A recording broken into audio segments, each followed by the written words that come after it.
बिस्मिल्लाहिर्रहमानिर्रहीम।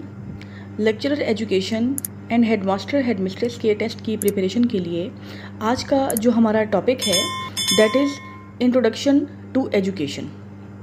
एजुकेशन होती क्या है, एजुकेशन कौन से वर्ड से डिराइव किया गया है ये लफ्ज़।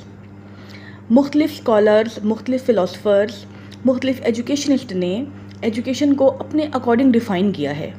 उसमें से जो मोस्ट इम्पॉर्टेंट डेफिनेशंस हैं वो कौन सी हैं, फिर एजुकेशन की टाइप्स कौन सी हैं, नॉलेज की टाइप्स कौन सी हैं, एजुकेशन में और लिटरेसी में क्या फ़र्क है, फिर मोड्स ऑफ एजुकेशन कौन से हैं, एलिमेंट्स ऑफ एजुकेशन के बारे में कुछ हम जानेंगे आज, फाउंडेशंस ऑफ एजुकेशन देखेंगे और कुछ मॉडर्न ट्रेंड्स इन एजुकेशन जो इंट्रोड्यूस करवाए गए हैं, latest trends with in these 2 to 3 years, उन ट्रेंड्स को हम इंशाल्लाह आज देखेंगे।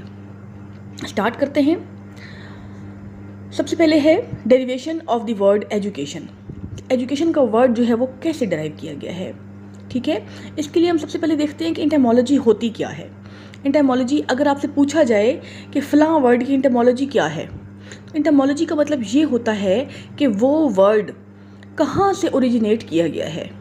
जैसे साइकोलॉजी वर्ड है, ठीक है, साइकोलॉजी वर्ड की इंटरमोलॉजी क्या है, या फिलॉसफी वर्ड है इसकी इंटरमोलॉजी क्या है, या बायोलॉजी वर्ड है इसकी इंटरमोलॉजी क्या है। तो हम बताते हैं कि bio means life, logos means studies, ऐसे ही बोलते हैं। साइकोलॉजी में हम ऐसे करते हैं, ठीक है। साइकोलॉजी में जो psycho means soul, logos mean logo mean logy, उसको फिर बना दिया गया है स्टडी, ठीक है। फिर फिलॉसफी है लव फॉर विजडम। तो ये कैसे बनते हैं, ठीक है।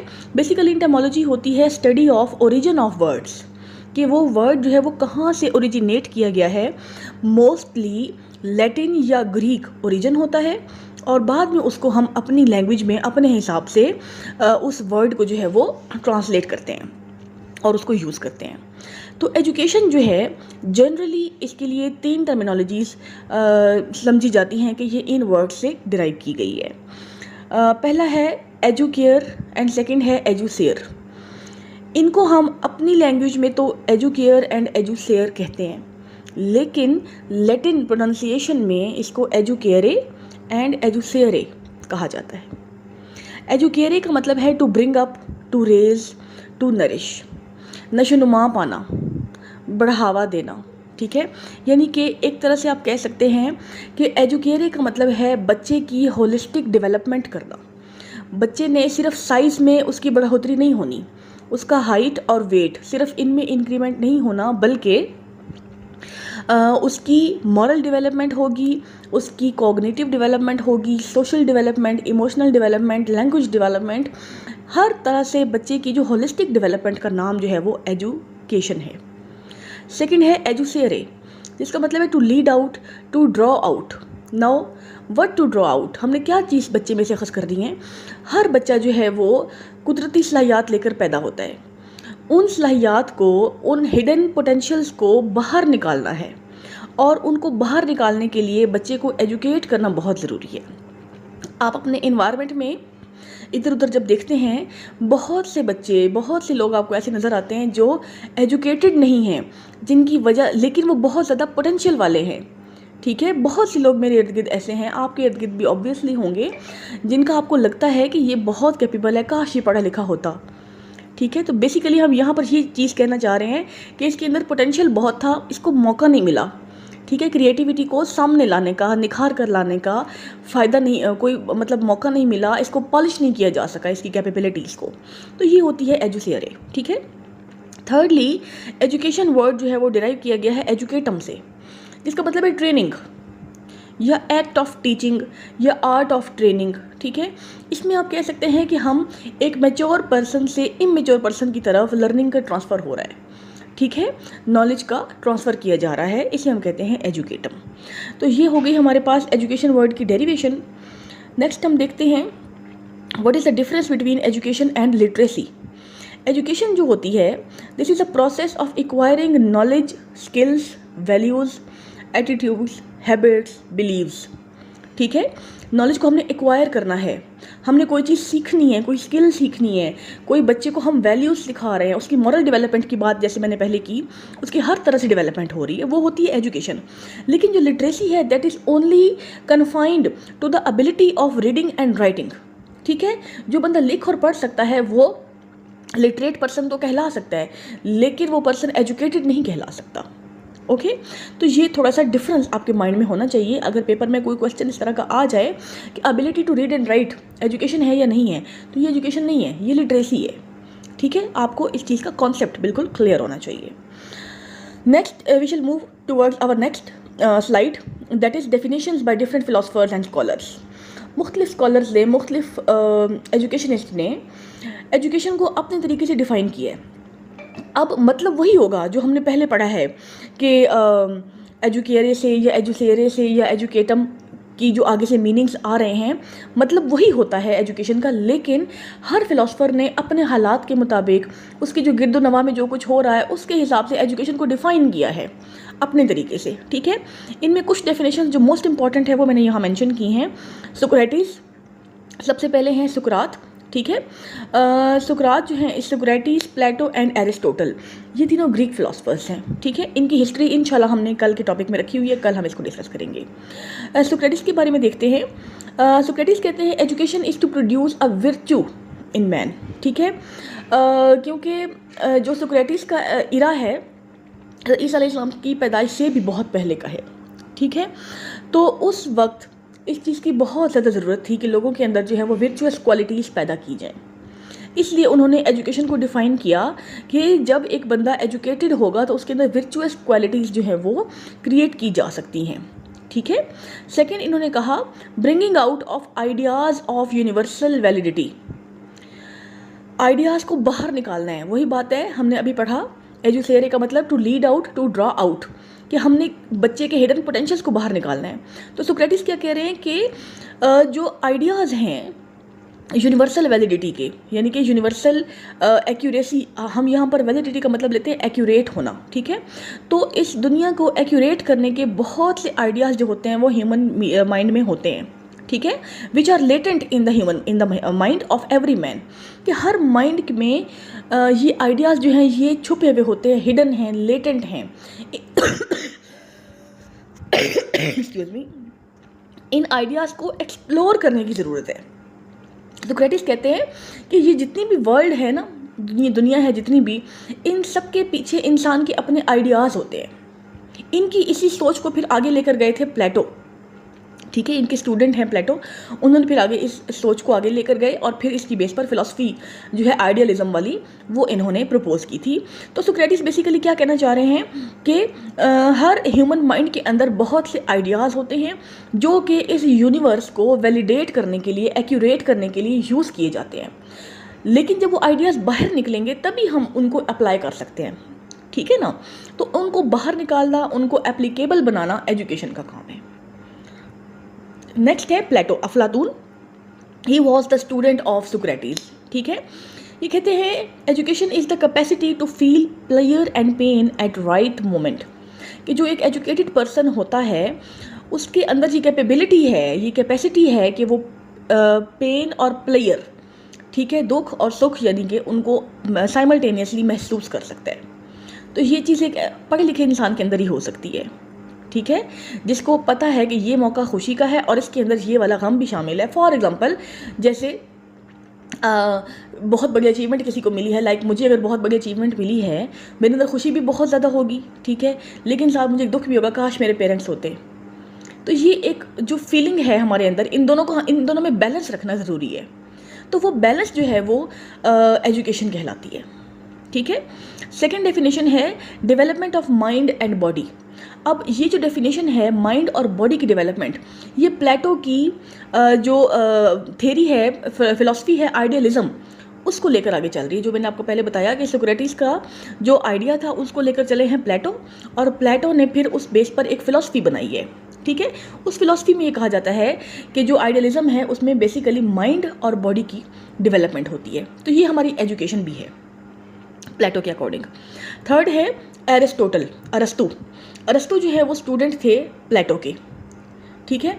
इनका इस फ़िलॉसफी में तो इख्तलाफ था, इन्होंने अपनी फिर एक फ़िलॉसफी जो है वो प्रपोज़ की थी। इंशाल्लाह हम उसको अपने कमिंग लेक्चर्स में जो है वो डिस्कस करेंगे। एरिस्टोटल जो हैं ये स्टूडेंट थे प्लेटो के, और ये टीचर रहे हैं अलेक्जेंडर द ग्रेट, सिकंदर आज़म के टीचर हैं, ठीक है। तो एरिस्टोटल क्या कहते हैं, education is the creation of sound mind in a sound body, कि एक अच्छी बॉडी में ही एक अच्छा माइंड जो है वो परवरिश पा सकता है, यानी कि फिजिकल डेवलपमेंट भी होगी तभी बच्चे की कोऑग्निटिव डेवलपमेंट भी हो सकती है। Okay, so next one is education is the process of training man to fulfil his aims by exercising all the faculties to the fullest extent as a member of society।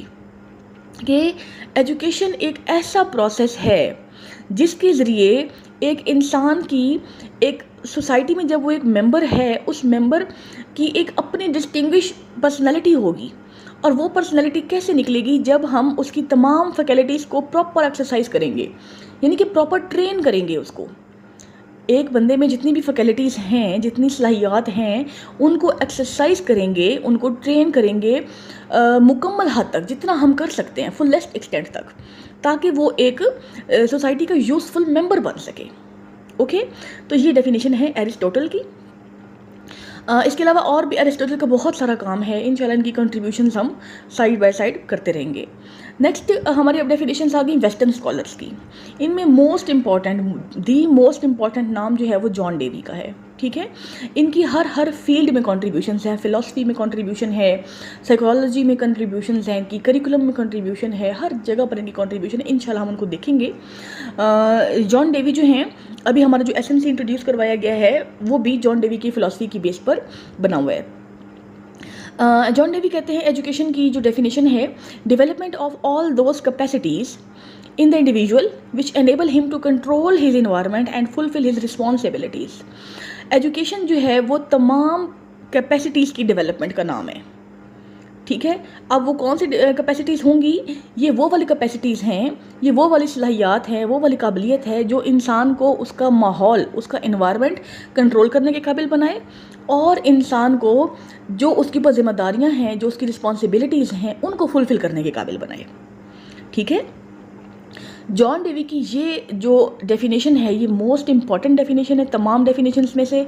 इस definition को आपने word to word याद रखना है, क्योंकि अक्सर interview में भी पूछ ली जाती है ये डेफिनेशन, ठीक है। तो जो बाकी डेफिनेशंस हैं इनमें आप वर्डिंग आगे पीछे कर सकते हैं, थोड़ा सा बता सकते हैं, लेकिन जॉन डेवी की डेफिनेशन आपने word to word same to same ऐसे ही याद करनी है और प्रेजेंट करनी है। बहुत इंपॉर्टेंट डेफिनेशन है और बहुत ही अच्छी कॉम्प्रिहेंसिव डेफिनेशन है। सेकेंडली जॉन डेवी कहते हैं कि education is the reconstruction of experiences को रिकन्स्ट्रक्ट करना। जॉन डेवी जो है वो ये डेमोक्रेटिक इन नेचर है, ठीक है। ये सोसाइटी के रिफॉर्म्स पर बहुत ज़्यादा फोकस करते हैं। ये कहते हैं कि जो पुराने आइडियाज़ हैं उनको हम इस नई दुनिया पर अप्लाई नहीं कर सकते। दुनिया वक्त के साथ साथ चेंज होती जा रही है, इसलिए चेंजेस होने चाहिए हमारे आइडियाज़ में भी, ठीक है। हमारे करिकुलम में चेंजेस होने चाहिए, हमारी फ़िलासफ़ी में चेंजेस होने चाहिए, हमारा जो तर्ज़ हयात है उसमें चेंजेस होने चाहिए, यानी कि हमने कंस्ट्रक्शन की रिकन्स्ट्रक्शन करनी है। तो हमारे जो एक्सपीरियंसेस हैं उनको रिकन्स्ट्रक्ट करने का नाम है एजुकेशन। थर्ड जी कहते हैं education is the social process. जैसे मैंने आपको बताया कि ये सोशल इन नेचर थे, डेमोक्रेटिक इन नेचर हैं, ठीक है। एजुकेशन होती क्या है, it is not a preparation for life but is life itself. जो हमारी पुरानी फ़िलासफ़ीज़ हैं वो कहती थी कि जो एजुकेशन है ना ये हमें ज़िंदगी के लिए तैयार करती हैं, लेकिन जॉन डेवी ने कहा ये ज़िंदगी के लिए तैयार नहीं करती, ये खुद ज़िंदगी होती है। यहाँ पर इनका इख्तलाफ था, ठीक है। तो ये आपने याद रखना है एमसीक्यू पॉइंट ऑफ व्यू से। ये तीनों डेफिनेशंस बहुत ज़्यादा इंपॉर्टेंट हैं, अक्सर पेपर में आ जाता है कि education is preparation for life. ये कौन सी फ़िलासफ़ी है, जॉन डेवी की है, ये पेरिनिज्म है, ये कौन सी है? ये जॉन डेवी की बिल्कुल नहीं है। जॉन डेवी कहते हैं कि इट इज़ लाइफ इटसेल्फ, ये खुद एक लाइफ है, ठीक है ना। इंशाल्लाह इनको हम डिटेल में करेंगे जब हम अपना टेस्ट सीरीज़ चलाएंगे, वहाँ पर आपको क्लियर हो जाएगा ये। आगे हार्बर्ट स्पेंसर क्या कहते हैं, process of formation of highest moral character of individual by many sided interest. वही बात है, हाईएस्ट मॉरल कैरेक्टर लेना है, हाईएस्ट मॉरल डेवलपमेंट करवानी है बच्चे की, एजुकेशन के ज़रिए करवानी है, ठीक है, और उसके इंटरेस्ट के अकॉर्डिंग करवानी है। जॉन डेवी को ये अप्रोच बहुत पसंद आई थी हार्बर्ट स्पेंसर की थ्योरी ऑफ इंटरेस्ट, ठीक है। इसी की बेस पर इन्होंने आगे अपना काम जो है वो फिलॉसफी जो है वो प्रपोज की थी। हार्बर्ट स्पेंसर अब यहाँ पर क्या कह रहे हैं कि बच्चे के अंदर जो उसकी नीड्स हैं, जो बच्चे की अपनी ज़रूरियात हैं, उसकी जो अपनी पसंद नापसंद है, उसके हिसाब से बच्चे की मॉरल डेवलपमेंट जो है वो करने का नाम एजुकेशन है, ठीक है। भारत ये इतनी इंपॉर्टेंट डेफिनेशन नहीं है, लेकिन अगर आ जाता है इंटरेस्ट का वर्ड आ जाए, ठीक है, तो ये की वर्ड है हार्बर्ट के लिए। इसी तरह से प्लेटो का उनकी डेफिनेशन में आ रहा है प्लेयर एंड पेन, पी दोनों में आ रहा है, तो यहाँ से आप थोड़ा सा रिलेट करके याद कर सकते हैं इसको, ठीक है। नेक्स्ट देखें जी, पेस्टेलोजी। पेस्टेलोजी कैसे डिफाइन करते हैं एजुकेशन को? Education is the natural, harmonious and progressive development of man's innate power. देखिए बात वही हर कोई कर रहा है, लेकिन अपने अल्फाज में कर रहा है, अपने तरीके से कर रहा है। इंसान के अंदर बहुत से हिडन पोटेंशियल्स हैं, बहुत सी इननेट पावर्स हैं, मतलब कि फितरती तौर पे इंसान के अंदर अल्लाह ताला ने बहुत सी खूबियाँ, बहुत सी बातें जो हैं वो पोशीदा रखी हुई हैं। अब ये काम एजुकेशन का है कि वो उस पोटेंशियल को, उस इननेट पावर को बाहर निकाले और उसको डेवलप करे, मज़ीद निखारे, ठीक है, उसको प्रोग्रेसिव इन नेचर बनाए, उसमें तसलसल लाए, यानी कि उसके अंदर हार्मनी पैदा करे। वो एक इंसान के अंदर जो चीज़ें हैं बहुत सारी, उनको एक डायरेक्शन दे, पाथवे दे, उनको हार्मनी क्रिएट करे सबके अंदर, ठीक है जी, और एक बिल्कुल नेचुरल वे में करे। तो ये चीज़ कह रहे हैं पेस्टेलोजी, बहुत कमाल की, बहुत अच्छी डेफिनेशन है ये। नेक्स्ट 10 की definition, activity of integrated and gradual development. वही बात है, तसलसल के साथ डेवलपमेंट करनी है, स्टेप बाय स्टेप डेवलपमेंट करनी है, ठीक है, इंडिविजुअल एबिलिटीज़ की, ये होती है एजुकेशन। आगे हैं Jean Jacob Rousseau, father of French revolution भी कहते हैं इनको, ठीक है। फ्रांस में जो इनकलाब आया उनमें इनका बहुत बड़ा रोल था, बहुत बड़ी कंट्रीब्यूशन थी। इनकी बुक थी सोशल कॉन्ट्रैक्ट, जिसकी बेस पर जो है वो फ्रेंच रेवोल्यूशन जो है उसका आगाज़ हुआ था। इंशाल्लाह जब हम जीन जैकोब रूसो की हिस्ट्री पढ़ेंगे वहाँ पर ये चीज़ें हम क्लियर करेंगे। रूसो एजुकेशन को कैसे डिफाइन करते हैं? Process of development of child individuality in natural environment. Natural environment में बच्चे की डेवलपमेंट होना। रूसो जो है ये बच्चे की स्कूलिंग के ख़िलाफ़ हैं। ये 12 साल तक कहते हैं कि बच्चा जो है, child is good by nature, ठीक है, child is born good by nature, it is the society that makes him bad. इनकी बहुत सी कोटेशंस हैं, हम पढ़ेंगे इंशाल्लाह उनको, ठीक है। उनमें से ये भी एक है कि सोसाइटी बेसिकली, इंसान जो है वो अच्छा पैदा किया गया है, बाय नेचर अच्छा होता है, लेकिन जब वो सोसाइटी के साथ इंटरेक्शन करता है तो उसकी अपनी जो खूबियाँ हैं, जो उसकी अपनी एक सोच है उसकी, वो कहीं खो कर रह जाती है, सोसाइटी का होकर रह जाता है। इसलिए 12 साल तक बच्चा जो है उसको हमने नेचुरल इन्वायरमेंट सिर्फ देना है, उसको हमने सोसाइटी के नज़दीक नहीं लाना, और वहाँ पर बच्चे की डेवलपमेंट होगी नेचुरल इन्वायरमेंट में, ओके। तो ये रूसो की डेफिनेशन है। आगे है फ्रेडरिक फ्रॉइबल। फ्रॉइबल कहते हैं education is the process of preparation for making life pleasant and acquaintance with the right principle of life, कि जो ज़िंदगी गुजारने के सही असूल हैं, ठीक है, उनके मुताबिक अपनी ज़िंदगी को खुशगवार तरीके से गुजारना है और बच्चे को उस खुशगवार ज़िंदगी के लिए तैयार करना है, और ये काम होगा हमारी एजुकेशन का, ठीक है। फ्रॉइबल ने किंडरगार्टन सिस्टम जो है वो इंट्रोड्यूस करवाया है, जिसको हम केजी सिस्टम कहते हैं। हमारा बहुत बहुत ज़्यादा पॉपुलर सिस्टम है बच्चों में, नर्सरी के वो जो होती है फूल क्लास होती है, और इस तरह के छोटे बच्चों की जो क्लासेस हैं, वो जो किंडरगार्टन सिस्टम है वो इंट्रोड्यूस करवाया है फ्रेडरिक फ्रॉइबल ने, ओके। सेकेंड इनकी डेफिनेशन ये है, the unfoldment of what is already enfolded in the germ. एक जर्म में, एक जरसोमा, जर्म किसे कहते हैं? सबसे पहला जो सेल बनता है, ठीक है, उसे जर्म कहेंगे। उसके बाद फिर वो जाइगोट बनेगा, जाइगोट से एम्ब्रियोनिक फॉर्म में आएगा, फिर एम्ब्रियो से वो foetus and then whole organism बनता है, ठीक है। तो यानी कि वो उसी को जर्म कह रहे हैं, यानी कि एक जर्म के अंदर वो सारी इन्फॉर्मेशन होती है जो एक बड़े बच्चे में होती है, ठीक है ना। उस एक सेल के अंदर उसमें जो क्रोमोसोम्स हैं, जो डीएनए है, उस पर जितनी इन्फॉर्मेशन कोडेड है वही जाएगी आगे सारी। तो ये कह रहे हैं कि उस एक जर्म के अंदर जितनी इन्फॉर्मेशन कोडेड है, जो ऑलरेडी इनफोल्ड हुई हुई है, समझ आ गई है, ठीक है। It is the process by which the child makes internal external, कि अब जो उसकी वो इंटरनल इनफोल्डमेंट हुई हुई है, जो उसके अंदर ऑलरेडी उस जर्म के अंदर खसूसियात मौजूद हैं, उनको एक्सटर्नल बनाना है। बात वही है कि चीज़ों को एक्सप्लोर करना है, ठीक है, डिस्कवर करना है, बाहर निकालना है बच्चे के अंदर से।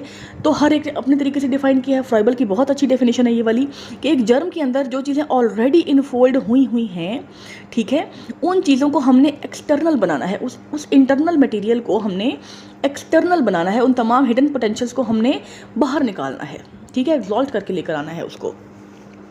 तो इन बड़ी क्लियर की पॉइंट्स हैं। प्रिंसिपल ऑफ लाइफ फ्राइबल का हो गया, ठीक है। फिर एक्सटर्नल इंटरनल की बात की है इन्होंने, जर्म की बात की है। तो अगर ये वाले हिंट्स आ जाएं तो आपको पता होना चाहिए कि ये फ्राइबल की डेफिनेशन है। आगे हैं स्वामी विवेकानंदा। ये कहते हैं education is the manifestation of divine perfection already existing in man, कि एक मैन के अंदर ऑलरेडी एक डिवाइन परफेक्शन मौजूद है। अल्लाह ताला ने इंसान को अहसन तरीके से तख्लीक किया है, ठीक है, और उस तख्लीक को एजुकेशन के ज़रिए हम बाहर लाते हैं, मैनिफेस्ट करते हैं, उसका इजहार करते हैं, ठीक है। तो स्वामी विवेकानंदा की ये डेफिनेशन है एजुकेशन के लिए कि जो इंसान के अंदर डिवाइन पावर्स हैं, उसकी जो उसके अंदर रूहानियत है, स्पिरिचुअल आस्पेक्ट है, उसको जो है वो बाहर निकालना है, उसको मैनिफेस्ट करने का नाम एजुकेशन है। ये कुछ हमारी डेफिनेशंस हो गई, ठीक है। अब हम नेक्स्ट मूव करते हैं हमारे मुस्लिम स्कॉलर्स की तरफ कि जो हमारे मुस्लिम स्कॉलर्स हैं वो एजुकेशन को कैसे डिफ़ाइन करते हैं। सबसे पहले हैं इसमें इमाम गज़ाली, ठीक है। अब जितने भी मुस्लिम स्कॉलर्स हैं, ऑब्वियसली यहाँ पर हमारा असल मकसद तालीम का क्या होता है कि बच्चे को हमने दीनी तालीम से ज़्यादा आशना करवाना है। अल्लाह ताला की जो निशानियाँ हैं, अल्लाह ताला ने ये क्यों कायनात इतनी बड़ी तख्लीक की, हम अल्लाह ताला की इबादत क्यों करते हैं, ये सब चीज़ें हमारा तालीम का मकसद ये है, ठीक है। हमें तालीम ये सब चीज़ों से आशना करवाती है। तो तमाम जो मुस्लिम स्कॉलर्स हैं उनकी एजुकेशन का, उनकी डेफिनेशन जो है एजुकेशन की, उसका क्रक्स यही होगा, ठीक है। देखते हैं इमाम गज़ाली कहते हैं education is a process which develops obedience to God. अल्लाह ताला की ताबे फरमानी करवाना, अल्लाह ताला का फरमाबरदार बनाने का नाम जो है वो एजुकेशन है। इब्न खुल्दून बहुत फेमस हैं, ये ट्रैवलिंग के ज़रिए तालीम हासिल करने पर बहुत ज़्यादा फोकस करते थे, ठीक है। हिस्ट्री करेंगे इंशाल्लाह इनकी भी। Process which helps in exploring the truth, truth को एक्सप्लोर करने का प्रोसेस है through insight, through thinking and subjection to God, कि अपने आप को अल्लाह ताला के रूबरू हाजिर करने से हमारे सामने ट्रूथ एक्सप्लोर होगा, बहुत ज़्यादा सोचने से ट्रूथ एक्सप्लोर होगा, और अपनी इनसाइट को यूज़ करके अपनी बसीरत, ठीक है, यानी कि जो बहुत आला पाया तक इंसान चला जाता है तो उस पर वजदान नाजिल होने लग जाते हैं, उसकी सोच विचार जब वो अल्लाह ताला के नज़दीक हो जाए। हमारे औलिया हैं, ठीक है, जो वली हजरात हैं, उन सब के पास क्यों मतलब इतना ज़्यादा लोग उनसे दुआ करवाते हैं, क्योंकि वो अल्लाह ताला से बहुत नज़दीक हैं, ठीक है। उन्होंने अपने आप को सब्जेक्ट कर दिया है टुवर्ड्स गॉड कम्प्लीटली, तो उनके ऊपर ट्रूथ जो है वो भी वैसे रिवील होने लग गया है। ये चीज़ होती है जो इब्न खल्दून अपनी डेफिनेशन में बता रहे हैं। शाह वलीउल्लाह क्या कहते हैं, it is a mode that helps in promoting the natural perception through training of attaining the height of servitude to God. वही बात है कि अल्लाह ताला को हमने सर्व करना है, अल्लाह ताला की इबादत करने के लिए।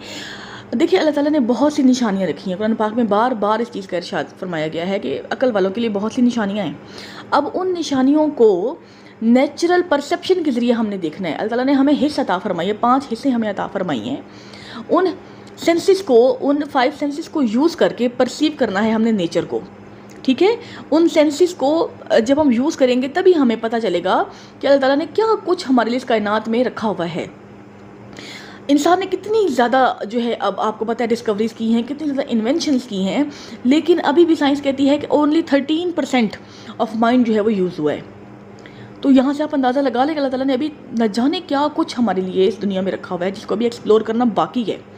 तो जैसे जैसे हम एक्सप्लोर करते जाते होते हैं हमारा दिल और ज़्यादा मशकूर होता जा रहा होता है अल्लाह ताला की तरफ कि इतना कुछ हमें, हमारी इतनी हैसियत ही नहीं है और अल्लाह पाक ने हमें इतना कुछ अता किया हुआ है और हमें पता ही नहीं है, ठीक है। हमें चीज़ों के फ़ायदे और नुकसान पता ही नहीं है। अल्लाह ताला ने फरमाया है कि हर चीज़ जो इसको कोई ना कोई फ़ायदा है। एक चींटी है, छोटी सी चींटी, उसका भी फ़ायदा है, ठीक है। जो फॉर्मिक एसिड निकलता है, जो जिससे फर्मिका शीटें बन रही हैं, फर्नीचर बन रहा है, उसमें चींटी का कितना बड़ा रोल है, ठीक है। यानी कि अल्लाह ताला ने कोई चीज़ भी जो है वो बेकार पैदा नहीं की है। तो ये सब चीज़ें एक्सप्लोर करने का नाम एजुकेशन है। सईद अहमद खान की डेफिनेशन है आगे, education is a process of polishing the capabilities of individuals, ठीक है। इंडिविजुअल की कैपेबिलिटीज़ को पॉलिश करने का नाम एजुकेशन है। And equipping him with saleable skills, और वो स्किल्स जो आगे उसको हमेशा मतलब उसकी आप कह लें प्रोडक्टिविटी को बढ़ाएंगी, resultantly providing the society positive and productive citizen. तो जब उसकी स्किल्स पॉलिश हो जाएंगी तो ऑब्वियसली वो जो मेंबर है, वो जो सिटीजन है, वो एक तो प्रोडक्टिव इन नेचर होगा सोसाइटी के लिए, दूसरा वो पॉजिटिव इन नेचर होगा। ठीक है, सोसाइटी की डेफिनेशन है ये, बहुत इंपॉर्टेंट तो नहीं है लेकिन चले अगर आ जाए पेपर में तो आपको पता होना चाहिए। कायद-ए-आज़म क्या कहते हैं? सबसे पहले आप इनकी सेकंड डेफिनेशन देखें, process that helps in character building of new societies. नई सोसाइटी की कैरेक्टर बिल्डिंग के लिए जो प्रोसेस हमें हेल्प करता है वो प्रोसेस कहलाता है एजुकेशन। ये इन्होंने एजुकेशन को इस तरह से डिफाइन किया है। और जो फर्स्ट वन इन्होंने लिखा हुआ है, education is the matter of life and death for our nation. यहाँ पे इन्होंने एजुकेशन की इंपॉर्टेंस बताई है। ठीक है, हमारे लिए एजुकेशन जो है वो कितनी ज़्यादा इंपॉर्टेंट है। जब पाकिस्तान बना उसके बाद उन्होंने जो तकरीर की थी कायद-ए-आज़म ने, उसमें उन्होंने फरमाया matter of life and death for our nation. इंशाल्लाह वो भी हम डिस्कस करेंगे जब इस चीज़ का टाइम आएगा। अल्लामा इकबाल की डेफिनेशन देखते हैं। अल्लामा इकबाल ने आपको पता है कि उन्होंने खुदी पर बहुत ज़्यादा जोर दिया है। ठीक है, कि इंसान जो है वो अपने आप को पहचाने। खुदी क्या होती है? सेल्फ रियलाइजेशन या सेल्फ एक्चुअलाइजेशन, हम इसको खुदी कहते हैं। अल्लामा इकबाल का फ़लसफ़ा खुदी। इसी तरह से जो वेस्टर्न नॉलेज है, जो वेस्टर्न फ़िलासफ़ीज़ हैं, उसमें जो है अब्राहम मैस्लो हैं, उन्होंने इसी खुदी को सेल्फ एक्चुअलाइजेशन कहा है। ठीक है, करेंगे इंशाल्लाह, वो भी आगे हम करेंगे, लेकिन आपको कॉन्सेप्ट होना चाहिए थोड़ा सा कि अल्लामा इकबाल ने कौन से अल्फाज इस्तेमाल किए हैं और बाकी जो साइकोलॉजिस्ट हैं या फ़िलासफ़र्स हैं उन्होंने कौन से अल्फाज इस्तेमाल किए हैं। बात सेम ही होती है, सिर्फ हर एक का अंदाज़ अपना होता है। Education provides and promotes for growth and development of खुदी। ठीक है, कि एजुकेशन बेसिकली जो है वो ग्रोथ एंड डेवलपमेंट करती है हमारी खुदी की। We are making the life unique, जिसके ज़रिए हमारी ज़िंदगी जो है वो यूनिक हो जाती है। इंसान को पता चलता है कि उसके पैदा होने का मकसद क्या है, वो क्यों आया है। ठीक है, खुदी में अपने आप को फुल लेस्ट आपने अपना देना है, जितना आप कर सकते हैं। Just do what you can do. ठीक है, टू योर बेस्ट, अपने बेस्ट तक जितना आप कर सकते हैं वो बेसिकली जब आप वो लेवल अचीव कर लेते हैं उसे हम कहते हैं कि ये हमारी खुदी का लेवल आ गया है। ठीक है, सेल्फ एक्चुअलाइजेशन का लेवल आ गया, सेल्फ रियलाइजेशन का लेवल आ गया है। ओके, तो ये हमारी कुछ डेफिनेशंस हो गई। Now let's move towards the definition that was proposed according to UNESCO. UNESCO ने डेफिनेशन कैसे दी है एजुकेशन की? The process of facilitating learning और acquisition of knowledge, skills, habits, values, beliefs. वही बात है कि हमने लर्निंग करवानी है बच्चे की। लर्निंग क्या होती है? Change in behaviour, desirable change in behaviour. जब हम बच्चे का बिहेवियर चेंज करवा दें तो हम कहते हैं इसकी लर्निंग हो गई है। और उस लर्निंग को एक्वायर करने का जो प्रोसेस है वो एजुकेशन कहलाता है। ठीक है, तो लर्निंग या फिर एक्विजिशन ऑफ नॉलेज को एक्वायर करना, स्किल्स को एक्वायर करना, हैबिट्स, वैल्यूज, बिलीव्स को एक्वायर करना, हम पहले इसको डिस्कस कर चुके हैं। ठीक है, तो ये डेफिनेशन है यूनेस्को की, बड़ी अच्छी कॉम्प्रिहेंसिव डेफिनेशन है। इसको भी अपने वर्ड टू वर्ड याद करने हैं। लिटरेसी क्या होती है जी? पहले हम कहते थे लिटरेसी जो है वो ability to read and write है। सिंपल बात यही है। ठीक है, लेकिन जो यूनेस्को ने उसको एग्जैक्टली डिफाइन किया है, ये नई अपडेटेड डेफिनेशन है। ठीक है, जिसमें अब कंप्यूटर स्किल्स का जिक्र भी कर दिया गया है। पहले सिर्फ reading and writing the paragraph था, लेकिन अब जो है वो थोड़ी सी डेफिनेशन डिफरेंट हो गई है। मुकम्मल याद करने की ज़रूरत नहीं है, लेकिन आपको आइडिया होना चाहिए कि अब नई डेफिनेशन जो है वो कैसी है। Ability to identify, understand, interpret, create, communicate and compute using printed या फिर हैंड रिटन मटीरियल। ठीक है, एसोसिएटेड विद वेराइंग कॉन्टेक्स्ट। तो वही बात है कि हैंड रिटन मटीरियल सिर्फ पहले था, लेकिन अब प्रिंटेड मटीरियल भी हो गया साथ, और कंप्यूटर स्किल्स आ गई बीच में। ठीक है, कि बच्चा या जो लिटरेट पर्सन है वो आइडेंटिफाई कर सकता है, वो समझ सकता है, वो उसको आगे इंटरप्रेट कर सकता है, तफसील से बयान कर सकता है, उस चीज़ को क्रिएट कर सकता है, कम्युनिकेट कर सकता है और कंप्यूट कर सकता है। ठीक है, लाइक यूज़ ऑफ कैलकुलेटर है, यूज़ ऑफ डिजिटल गैजेट्स है, यूज़ ऑफ मोबाइल है, तो ये सब चीज़ें आ जाती हैं लिटरेसी में। ओके, सो नेक्स्ट हमने अब जो सारी डेफिनेशंस पढ़ी हैं, इन सब का क्रक्स जो है वो अब मैंने यहाँ पर शो किया हुआ है। Education is a deliberate and systematic effort. ठीक है, ये डेलिब्रेट एफर्ट है, ये हम खुद करवाते हैं, ये हो नहीं जाती। ठीक है, खुद हमने एजुकेशन को सिस्टमैटिक वे में ट्रांसफ़र करना है। एक जो है सिस्टमैटिक वे का मतलब ये है कि हमने according to proper rules and regulations लेकर चलना है। पहले हमने बेसिक से स्टार्ट करना है, फिर हमने हायर लेवल तक जाना है। ठीक है, सिंपल से कॉम्प्लेक्स की तरफ मूव करना है, एक सिस्टमेटिकली हमने मूव करना होता है। ठीक है, जैसे अगर इस्लामियात का सिलेबस है तो हम शुरू से पहले हम ये पूरा एक करिकुलम डिज़ाइन करेंगे, अपना एम बनाएंगे कि हमने बच्चे को इस्लामियात जो है वो इस्लामिक हिस्ट्री से आशना करवाना है। तो हम बेसिक लेवल से स्टार्ट करेंगे, पहले बच्चे को बताएंगे इस्लाम होता क्या है, इस्लामियात है क्या, उसको कलमे पढ़ाएंगे। पहली दूसरी क्लास में, तीसरी क्लास में उसके कलमे होंगे रूटीन से, फिर इमाम मुफस्सिल इमाम मुजम्मिल आएगी, फिर आहिस्ता आहिस्ता अपर लेवल पे जाएगा तो फिर गुज़वात आ जाएंगे, फिर ऊपर जाएगा तो सीरत तैयबा के बारे में पढ़ेगा। मतलब इस तरह एक सिस्टमेटिक वे में लेकर चलना है। Education is influence exerted by a mature person to upon an immature person, ठीक है। हमेशा एक ज़्यादा एजुकेटेड पर्सन से कम एजुकेटेड पर्सन की तरफ ही एजुकेशन जो है वो इन्फ्लुएंस एक्सर्ट करती है। Education leads to harmonious development, वही बात है कि एक हारमोनी होनी चाहिए। Development physical, social, emotional, moral, cognitive, language, हर तरह की डेवलपमेंट जो है वो उसकी एक हारमोनी में आनी चाहिए। उसके बाद है development is according to individual and social needs. हर सोसाइटी की अपनी रिक्वायरमेंट्स होती हैं, ठीक है, बच्चे की अपनी ज़रूरियात होती हैं, अपना कल्चर होता है, उस हिसाब से एजुकेशन जो है वो बच्चे की डेवलपमेंट करवाती है। Education is means to an end, education जो है वो एक प्रॉपर एंड, एक प्रॉपर रिजल्ट हमें फराहम करती है, ठीक है। जिस मकसद के लिए हम तालीम दे रहे हैं वो मकसद हमें तालीम से हासिल भी होता है। तो ये एक पूरा एनालिसिस है तमाम डेफिनेशंस का। आगे हैं एजुकेशन की टाइप्स। एजुकेशन की जनरली 2 टाइप्स हैं, और भी टाइप्स हैं आगे डिस्कस करेंगे, लेकिन मेन जो है वो 2 टाइप्स हैं। जनरल एजुकेशन में क्या होता है, जितना भी एकेडमिक प्रोग्राम है हमारा, जो स्कूल लेवल है, कॉलेज लेवल है, यूनिवर्सिटी लेवल है, मदरसा लेवल है, ये सब चीज़ें आ जाती हैं हमारी जनरल एजुकेशन में, ठीक है। और इसका मकसद क्या होता है जी, एडजस्टमेंट टू द एनवायरनमेंट। दूसरी है वोकेशनल एजुकेशन। वोकेशनल एजुकेशन जो है ये किसी भी स्किल की डेवलपमेंट के लिए, कैरियर के लिए करवाई जाती है, ठीक है। जैसे डॉक्टर की तालीम हो गई, किसी भी प्रोफेशन में जाने के लिए, कोई मैकेनिकल इंजीनियरिंग में जा रहा है, इलेक्ट्रिकल इंजीनियरिंग में जा रहा है, तो ये बेसिकली स्किलफुलनेस को डेवलप करती है, एक लाइवलीहुड को मेंटेन रखने के लिए, ठीक है। ज़रिए आमदनी को ऑब्टेन करने के लिए हम वोकेशनल ट्रेनिंग या वोकेशनल एजुकेशन जो है वो प्रोवाइड करते हैं। नेक्स्ट है, अब हमने पहले टाइप्स ऑफ एजुकेशन देखी हैं, ये अब टाइप्स ऑफ नॉलेज हैं, ठीक है। नॉलेज जो है उसमें मुख्तलिफ टाइप्स हैं, आगे हम इंशाल्लाह रिसर्च वाले चैप्टर में भी कुछ करेंगे। ये जनरल टाइप्स हैं नॉलेज की। रिवील्ड नॉलेज, रिवील्ड जो वही के जरिए नाजिल होता है। Most authentic form of knowledge जो है वो रिवील्ड नॉलेज है, ठीक है, रेविलेशन के थ्रू जो आता है। अगर पेपर में क्वेश्चन आए तो उसका आंसर रेविलेशन होगा, ठीक है। मोस्ट ऑथेंटिक नॉलेज, अगर मोस्ट ऑथेंटिक नॉलेज में रिवील्ड का ऑप्शन नहीं है तो फिर हम सेकंड की तरफ मूव करेंगे, एम्पिरिकल नॉलेज। वो नॉलेज जो हम अपने सेंसेस के जरिए हासिल करते हैं, यानी कि जो चीज़ हमने खुद देखी है, ऑब्जर्व की है, फिर हमने उसको साइंटिफिकली प्रूव किया है, जो साइंटिफिक मेथड है, ठीक है, उसके बाद वो मोस्ट ऑथेंटिक होता है रेविलेशन के बाद। एम्पिरिकल नॉलेज, इसको सेंसरी नॉलेज भी कहते हैं, ठीक है। ये अनइंट्यूटिव है और इनेट नहीं है, यानी कि ये हमें इंट्यूशन नहीं हुई, हमें खुद ब खुद ये चीज़ पता नहीं चली, बल्कि हमने खुद तजर्बात से अखज़ किया है रिज़ल्ट उसका, ओके। तो साइंस जो है वो नॉलेज के इस पैराडाइम में आती है। रैशनल नॉलेज, रैशनल जो है वो रीज़न से रिलेट करता है। अच्छा, आपने इनमें बहुत ज़्यादा डिटेल में नहीं जाना, बस आपको पता होना चाहिए कीवर्ड कि एम्पिरिकल से रिलेट करता है सेंसरी नॉलेज, ठीक है, 5 सेंसेस, और रैशनल से डील करता है हमारा रीज़न, ठीक है। बस आपने ये चीज़ें याद रखनी है कि बहुत ज़्यादा इन डेप्थ जाने की ज़रूरत नहीं है। Knowledge that is derived from rational और रीज़न, ठीक है। इंट्यूटिव होता है, इनेट होता है। मैथ इसका पैराडाइम, जैसे मैथ में आप अलजेब्रा करते हैं, ज्योमेट्री करते हैं, उसके वो थ्योरम्स करते हैं, तो वहाँ पर आप रीज़न को अप्लाई करते हैं, ठीक है ना, फॉर्मूला के ज़रिए रैशनल नॉलेज अप्लाई करते हैं। इंट्यूटिव नॉलेज कौन सा है, जो हमारा जिसको हम वजदान कहते हैं, ठीक है, ये नॉलेज जो है वो वजदान में आ जाता है, इंट्यूटिव नॉलेज।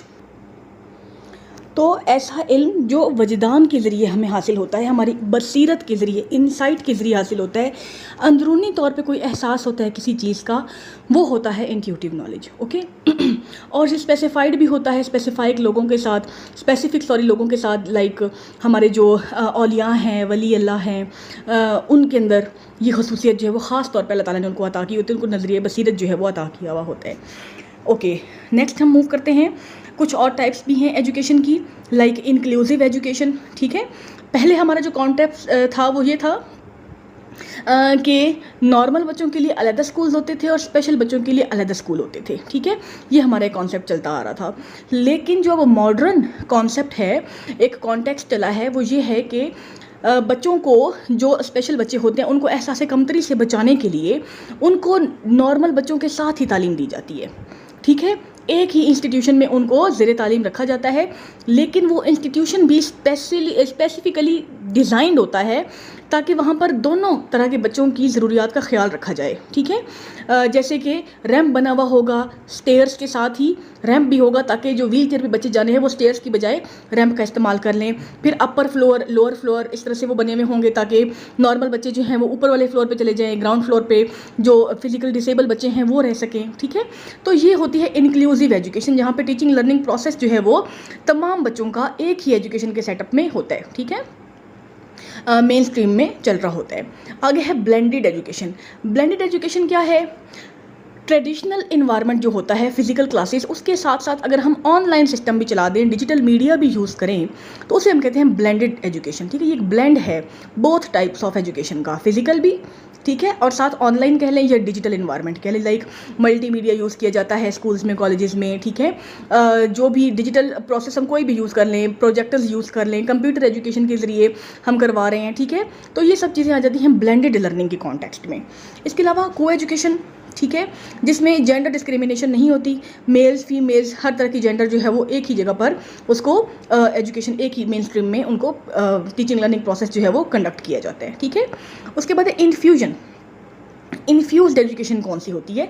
ये टर्म्स बहुत इंपॉर्टेंट हैं, इंटरव्यू में अक्सर ये टर्म्स अब पूछी जा रही हैं, ठीक है, और पेपर में भी आती हैं। हमारे पेपर में आई थिंक एम्बेडेड लर्निंग का क्वेश्चन आया था, इस तरह का कुछ था, वो पेपर भी इंशाल्लाह करेंगे आपके साथ शेयर।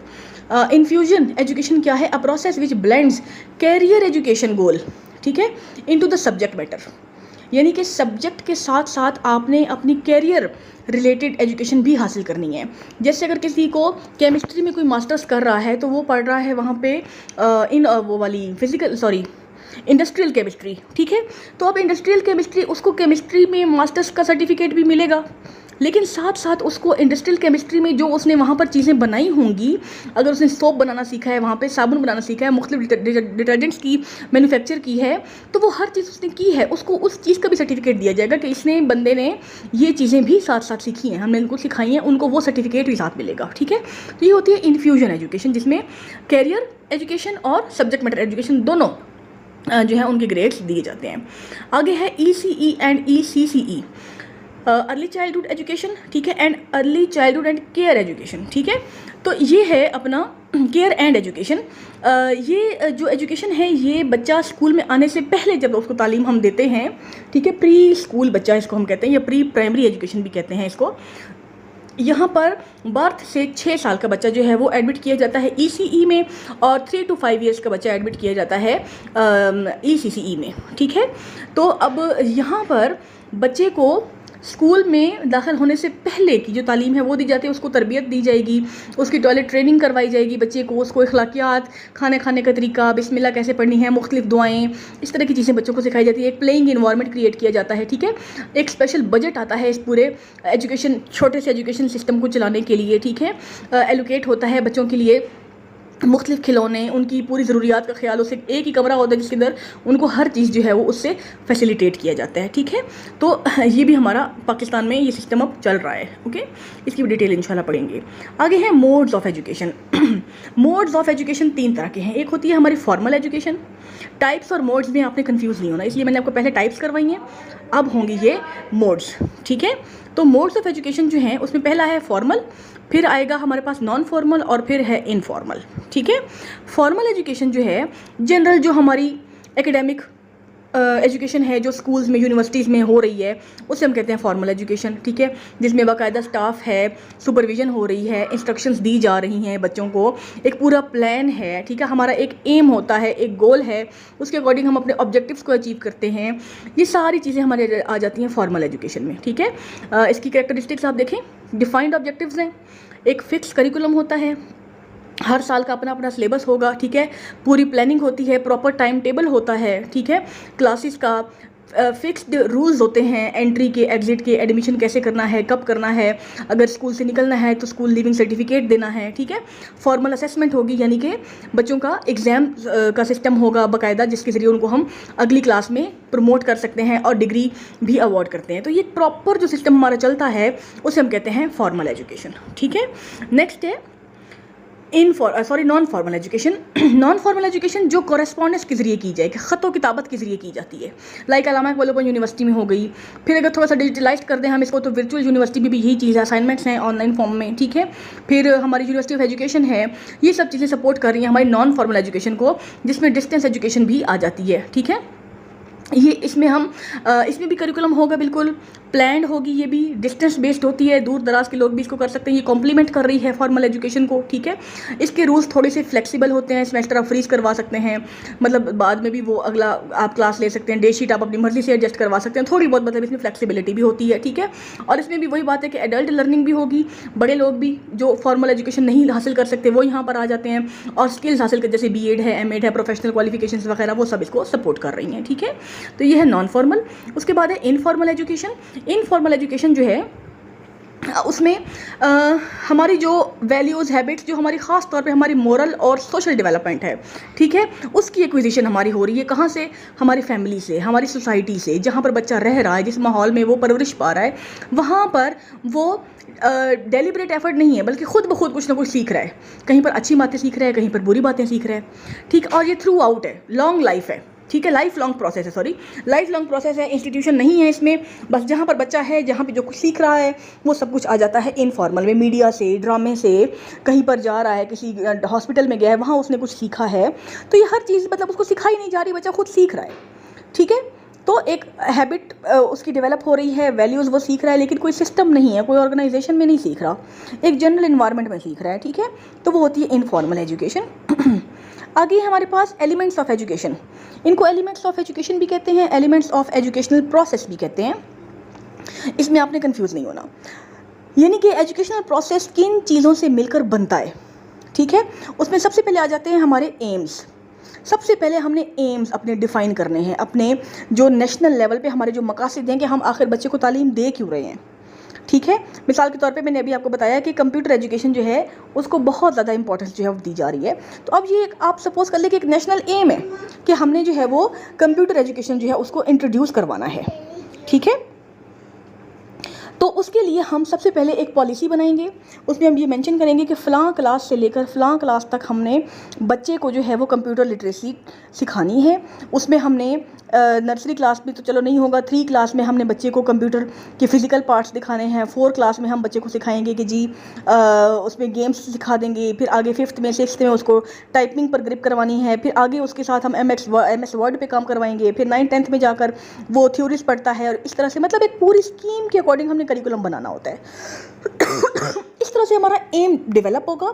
उस एम के अकॉर्डिंग हमने क्लास लेवल पर अपने सब्जेक्ट लेवल पर अपने हमने गोल्स बनाए, ठीक है। और फिर हमने हर क्लास लेवल पर हमने अपने ऑब्जेक्टिव्स डिज़ाइन किए, ठीक है। ऑब्जेक्टिव्स क्या होते हैं? क्लासरूम लेवल पर होते हैं। जैसे एक एक टॉपिक, जैसे आज मेरा ऑब्जेक्टिव क्या कि मैंने आपको चैप्टर नंबर 1 जो है वो कंप्लीट करवाना है, ठीक है। और मेरा गोल क्या होगा कि मैंने आपको पूरा सिलेबस जो है वो 45 डेज़ में कवर करवाना है। और एम क्या है हमारा एम ये है कि हमने जो ये सीट्स आई हुई हैं, हमने इंशाल्लाह इन सीट्स को हासिल करना है, हमारा एम है। उस एम के लिए हमने गोल्स भी बनाए, और उन गोल्स को हासिल करने के लिए हमने ऑब्जेक्टिव भी बनाया डेली लेवल पर, ठीक है। तो ये चीज़ होती है। करिकुलम आगे आ गया, सेकेंड एलिमेंट करिकुलम। अब उस एम की बेस पर हमने क्या बनाया, करिकुलम किया। हमने जो एम बनाया हुआ था, जो गोल्स डिज़ाइन किए थे, उनके अकॉर्डिंग हमने फिर एक करिकुलम डिज़ाइन किया। हर क्लास का बच्चे की एज के लिहाज से, उसकी मेंटालिटी के लिहाज से, स्कूल के टाइम टेबल के लिहाज से हमने एक पूरे का पूरा सिलेबस डिज़ाइन किया, ठीक है। और सिलेबस मुख्तलिफ क्लासेस के सिलेबस इकट्ठे हुए तो एक पूरा कंप्लीट करिकुलम जो है वो डिज़ाइन होता है, ठीक है। इसमें करिकुलर एक्टिविटीज़ भी होती हैं, को करिकुलर एक्टिविटीज़ भी होती हैं, और ये बच्चे की होलिस्टिक डेवलपमेंट करवाती हैं, हर तरह से बच्चे को डेवलप करती हैं। अब उस करिकुलम को पढ़ाने के लिए टीचर्स को प्रॉपर ट्रेनिंग दी जाती है, ठीक है। टीचर्स को सिखाया जाता है आपने ये चीज़ कैसे पढ़ानी है। अब एक टीचर को जब कंप्यूटर नहीं आता है तो वो कैसे पढ़ाएगा आगे। टीचर को ही अगर वो नाजरा तालीम आजकल इंट्रोड्यूस करवाएगी, अगर वो टीचर को ही नहीं पता मुखारिज कैसे करवाने हैं, गर्दाने उसको नहीं आती, तो वो कैसे आगे बच्चे को डिलीवर करेगा। उसके लिए जनाब आती है पेडागोजी, ठीक है। Teaching methods according to proper subject, according to proper content, teaching method वैसा आपने अडॉप्ट करना होता है, ठीक है। उसके लिए प्रॉपर सिखाया जाता है, तो वो होती है पेडागोजी। उसके बाद आगे हमारी इवैल्यूएशन, इवैल्यूएट करना। तजज़िया करना, जायज़ा लेना। ठीक है, अब ये पूरे जो हमने एलिमेंट्स देखे हैं ऊपर 3 एलिमेंट्स, इन सब का हम तजज़िया भी करेंगे कि आया ये एलिमेंट्स हमारे ठीक भी हैं या नहीं है, हमने एम बनाया है ये एम ठीक है या नहीं है, ये हमारी नेशनैलिटी को सूट कर रहा है, हमारे कल्चर को सूट कर रहा है या नहीं कर रहा है। ये ना हम वेस्टर्न नॉलेज उनके कल्चर को देख कर तो हम अपने एम्स बना लें, अपना करिकुलम डिज़ाइन कर लें, ऐसा तो नहीं कर रहे। ठीक है, तो हम हर पॉइंट पर इवेल्युएट करते हैं अपने पूरे इन एलिमेंट्स को। ठीक है, अच्छा, उसके बाद हमारा आ जाता है एजुकेशन की फाउंडेशंस एजुकेशन की कौन कौन सी हैं, ये हम देख लेते हैं। यहाँ पर आमतौर पर 4 फाउंडेशंस जो हैं वो एजुकेशन की कंसीडर की जाती हैं। ये जो हमारे एलिमेंट्स हैं ना, वो रिलेट कर रहे हैं इन्हीं फाउंडेशंस से, बुनियादें, तालीम की बुनियादें जो हैं। ठीक है, अभी आप पढ़ेंगे तो आपको अंदाज़ा हो जाएगा। 4 तरह की फाउंडेशंस हैं, फ़िलोसफिकल फाउंडेशंस, साइकोलॉजिकल फाउंडेशंस। जी, तो ये 4 फाउंडेशंस हैं, philosophical foundation, psychological foundation, sociological and historical foundation. सबसे पहले आती हैं फ़लसफ़ियाना बुनियादें।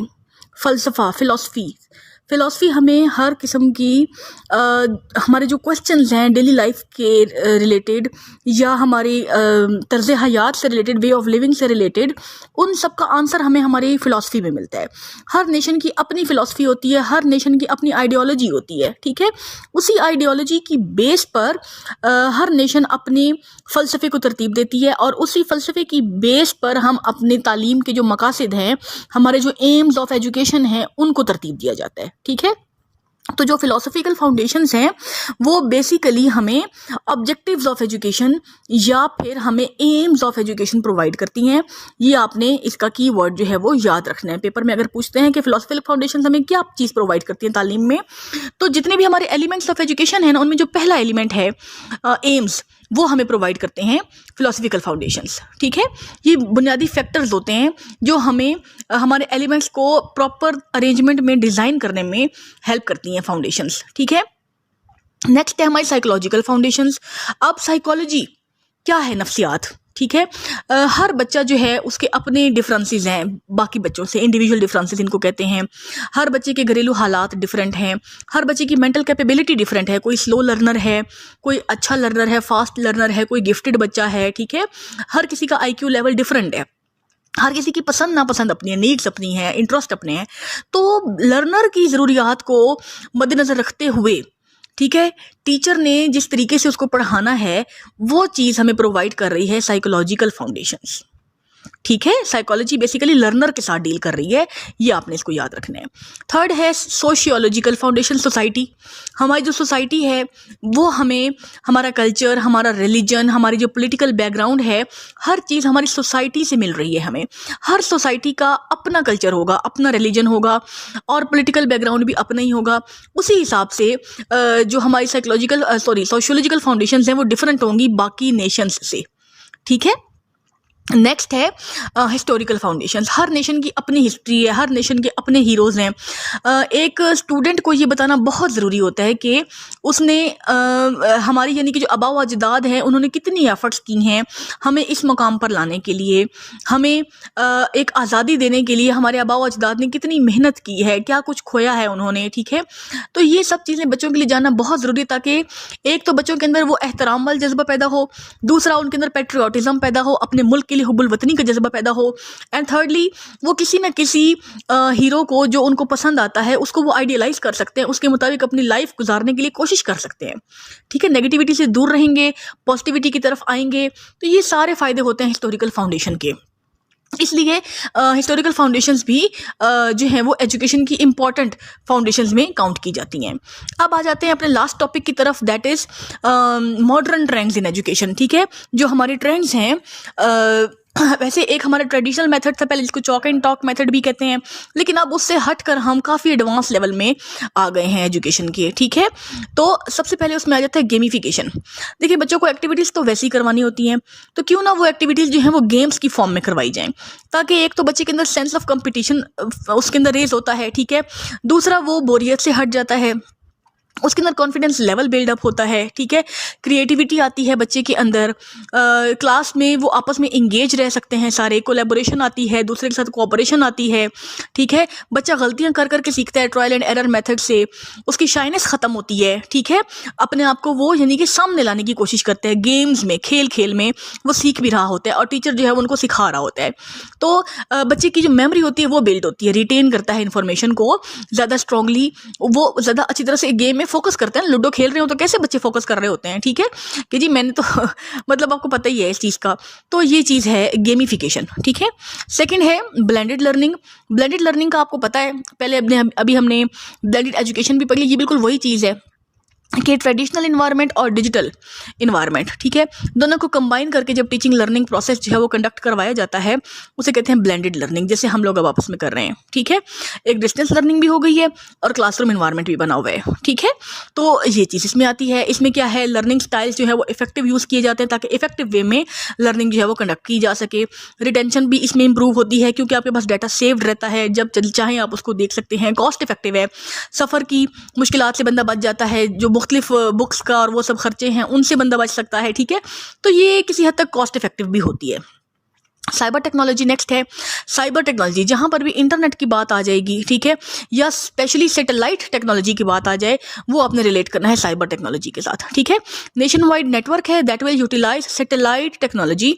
अब सैटेलाइट्स क्या करते हैं, इंटरनेट मतलब डिफरेंट कंट्रीज का एक बहुत वाइड नेटवर्क है ना ये सारा, तो वो आपस में जो है वो एक दूसरे के साथ लिंक सॉरी जो लिंकेज बन रहा है सबका, वो होता है साइबर टेक्नोलॉजी। नेक्स्ट देखें जी, जीनियस आवर, बहुत इंपॉर्टेंट है, बड़ी डिफरेंट सी टेक्निक है। वैसे स्कूल का एक टाइम टेबल हमारा होता है, ठीक है, उस टाइम टेबल के अंदर बच्चे को जो है ना वो 1 घंटा दिया जाता है जिसमें बच्चा अपनी मर्जी की एक्टिविटीज़ करता है, अपने इंटरेस्ट के अकॉर्डिंग करता है, ठीक है। वो 1 घंटा जो होता है उसकी क्रिएटिविटी का है, वो उसका अपना 1 घंटा जिसमें वो जो मर्जी करे, अपनी खातिर करे, ठीक है ना, अपनी पेस पर करे। ये चीज़ होती है जीनियस आवर, ठीक है। इसको जीनियस इसीलिए कहते हैं कि वहाँ पे बच्चा अपनी इंतहाई जो उसकी हायर ऑर्डर की स्किल्स है ना उनको वो यूज़ करता है, क्रिएटिविटी करता है और अपनी खुशी से काम करता है। टीचर को पता चलता है इस बच्चे के अंदर कौन सा लेवल कितना है, उसकी मेंटल कैपेबिलिटी कितनी है, उसका इंटरेस्ट किस साइड पर है, तो वो उसको प्रॉपर गाइड कर सकता है आगे, ठीक है। ये है जीनियस आवर। नेक्स्ट है जी बाइट साइज्ड लर्निंग, ठीक है, चंक्स में लर्निंग, थोड़ा थोड़ा करके पढ़ाना, इसे हम कहते हैं बाइट साइज्ड, ठीक है। इसमें क्या है कि बच्चे को जो स्पेसिफिक स्किल्स होती हैं वो सिखाई जाती हैं छोटी छोटी एक्टिविटीज़ करके, ठीक है, यानी कि एक बहुत लॉन्ग टाइम वो बनाकर उसको लेक्चर को बोर्डम करके ऐसा नहीं है, बल्कि ये बिल्कुल शॉर्ट बर्स्ट होते हैं। शॉर्ट बर्स्ट में उसको छोटे छोटे चंक्स में बच्चे को पढ़ाया जाता है जो उसको इजीली याद भी रह जाता है। छोटी छोटी एक्टिविटीज़ मतलब बच्चों को करवाई जाती हैं, ठीक है। इसे हम कहते हैं बाइट साइज्ड लर्निंग। सिर्फ आपके पास कॉन्सेप्ट होना चाहिए, बस एक लाइन में आपको पता हो, ज़्यादा डिटेल्स में जाने की ज़रूरत नहीं है इनकी, लेकिन ये कॉन्सेप्ट एडवांस है इसलिए बहुत ज़रूरी है। हाँ जी, ये इंपॉर्टेंट है। स्टीम लर्निंग, स्टीम करिकुलम, पहले था स्टेम, ठीक है। स्टेम का मतलब था science, technology, engineering and maths, लेकिन अब इसके अंदर आर्ट्स को भी ऐड कर दिया गया है, ठीक है, स्टीम हो गया है, जिससे बच्चे की जो एकेडमिक परफॉर्मेंस है वो ओवरऑल होगी, हर सब्जेक्ट पे उसकी ग्रिप होगी, ठीक है। ये है स्टीम करिकुलम। एसेंशियलिज्म जो फिलॉसफी है वो इसको सपोर्ट कर रही है, इंशाल्लाह उसको भी हम करेंगे। आगे है हमारा augmented reality versus virtual reality, ठीक है। इसमें ये देखें तस्वीर में आप देख रहे हैं कि वो आपने देखा भी होगा अक्सर, अब जहाँ पे पार्क्स वगैरह में जाते हैं तो वहाँ पे ये ऑगमेंटेड और वर्चुअल रियलिटी का कॉन्सेप्ट दिखाया जाता है। वो बच्चों को एक तरह से थिएटर का वो बना हुआ होता है इन्वायरमेंट, ठीक है। तो उसमें वो उनको गॉगल्स जो है वो लगाते हैं, 3D गॉगल्स जिनको कहा जाता है, ठीक है। तो वो बिल्कुल ऐसा फील हो रहा होता है कि जो सीन चल रहा है उनके सामने अपने आप को वो उसी सिचुएशन में फील कर रहे होते हैं। इसे कहते हैं वर्चुअल रियलिटी, ठीक हो गया। और जिस तरह से वो गेम्स हैं मोबाइल में 3D टाइप की जो गेम्स होती हैं वो ऑग्यूमेंटेड रियलिटी में आ जाती हैं, ठीक है ना। तो इससे क्या है कि बच्चे की जो विजुअल पावर है, या ये कह लें कि बच्चा अपने सामने जो चीज़ देखता है ना, अपने आप को खुद महसूस करता है उस सिचुएशन में, तो वो ज़्यादा अच्छी तरह से उसको अंडरस्टैंड कर सकता है, ठीक है। उसकी लर्निंग जो है वो बेटर होती है। नेक्स्ट है पर्सनलाइज्ड लर्निंग। हर बच्चे को उसकी अपनी पेस पर पढ़ाना, हर बच्चे को एक ही डगर में लेकर नहीं चलना, इधर से लेके जी यहाँ तक याद करके आ जाओ, नहीं। जो बच्चा ज़्यादा अच्छा याद कर सकता है वो ज़्यादा कर ले, जो कम कर सकता है वो कम कर ले। पर्सनलाइज्ड लेवल पर जाकर उसको फ्रीडम देनी है, ठीक है, और बच्चे को पढ़ाना है। आगे है ब्लॉकचेन टेक्नोलॉजी, ठीक है। ब्लैक चेन टेक्नोलॉजी सारी डिजिटल जो हमारी क्रेडेंशियल्स, हमारे सारे सर्टिफिकेट्स, हमारे पेपर वर्क, हर चीज़ जो है वो अब ऑनलाइन हो गई है। इसको आप समझ लें कि ये ब्लैक चेन है, ठीक है। इसको ब्लॉक चेन भी कहते हैं और ब्लैक चेन भी कहते हैं। सिंपल है, यानी कि रिकॉर्ड जो है वो सारे के सारे आपके ऑनलाइन डिजिटल फॉर्म में ट्रांसफ़र हो जाते हैं, ठीक है। बच्चे का सारा रिकॉर्ड जो है वो ऑनलाइन आ गया है। इस स्कूल में जैसे अब सिस का हमारा सिस्टम है, ठीक है, वो इसमें आ जाता है। अगर एक स्कूल से गया है किसी और स्कूल में तो वहाँ पर उस बच्चे का डाटा एंटर करेंगे तो फ़ौरन से सारी उसकी हिस्ट्री पीछे वाली शो हो जाएगी। स्मार्ट स्पेस, स्मार्ट स्पेस क्या है जी? मुख्तलिफ किस्म की जो तज्जिया करने वाले जो लोग हैं वो सारे इकट्ठे बैठकर किसी भी टॉपिक पर डिस्कशन करते हैं, लेकिन वो इन्वायरमेंट डिजिटलाइज्ड होगा, ठीक है। सिंपल इन्वायरमेंट नहीं है, जैसे पहले गोलमेज कॉन्फ्रेंस है या सिंपल होती है वैसा नहीं है ये, ठीक है। छोटी सी स्पेस के अंदर, ट्रेडिशनल क्लासरूम के अंदर जो है वो टीचर और जो स्टूडेंट्स हैं आपस में वो डिजिटल इन्वायरमेंट में काम कर रहे होते हैं, ठीक है। जैसे यहाँ पर लिखा हुआ है कि आर्टिफिशियल इंटेलिजेंस को यूज़ करते हैं साथ साथ, ठीक है, और लर्निंग मैनेजमेंट सिस्टम्स को यूज़ करते हैं, रोबोट्स को यूज़ करते हैं, या वो जो कंप्यूटर स्किल्स हैं वहाँ पर, ये सब चीज़ें जो है ये जब इकट्ठी हो जाएंगी ट्रेडिशनल इन्वायरमेंट के अंदर, उसे हम कहेंगे कि ये जो जगह बन गई है ये अब एक स्मार्ट स्पेस बन गई है, ठीक है। नजटेक सोशल मीडिया के थ्रू, ठीक है, टेक्नोलॉजी के थ्रू पढ़ना, एक सोशल क्लाउड हमारा पूरा बन जाता है। उस क्लाउड पर हम जो पढ़ रहे हैं, जैसे गूगल शीट पर आपका टेस्ट हो रहा है, जूम पर आपकी क्लास हो रही है, ठीक है, यूट्यूब पे आपकी वीडियो चल रही है, तो ये सारी चीज़ें मिलकर एक लर्निंग एनवायरनमेंट क्रिएट कर रही है, जिसको कहते हैं नजटेक, ठीक है। आगे है स्मार्ट कैंपस। स्मार्ट कैंपस में क्या होगा कि जो डिजिटलाइज्ड ये कैंपस है, पहले एक ट्रेडिशनल कैंपस होता था, ठीक है, जहां पर सब बैठकर आपस में फ्रूटफुल डिस्कशन करते थे। तो वही डिस्कशन अगर ऑनलाइन फॉर्म में हो रही है, एक हमारा ऐसा प्लेटफॉर्म इकट्ठा हो गया जैसे जूम है या टीम्स है या वो गूगल कॉल है, इस तरह से, तो वहां पर जो टेक्नोलॉजी बेस्ड मतलब जो एनवायरनमेंट है वहां पर जो डिस्कशन होगी, ठीक है, और अपने एक्सपीरियंसेस को शेयर किया जाएगा, वो होता है स्मार्ट कैंपस, ठीक है। तो ये कुछ है हमारे मॉडर्न ट्रेंड्स। एक इसमें अब रह गया है नैनो लर्निंग। नैनो लर्निंग जो है ये बहुत ही स्मॉल टाइम स्पेस में लर्निंग करवाई जाती है। वैसे हमारा जो पीरियड होता है वो 35 to 40 मिनट्स का होगा, लेकिन जो नैनो लर्निंग है उसमें बच्चा विदाउट एनी इंस्ट्रक्टर, बगैर किसी टीचर के, अगर उसको कोई टॉपिक समझ में नहीं आ रहा तो वो फौरन से इंटरनेट की हेल्प लेकर विद इन 5 to 10 मिनट्स अपने उस क्वेश्चन का आंसर जो है वो ले लेता है इलेक्ट्रॉनिक मीडिया से।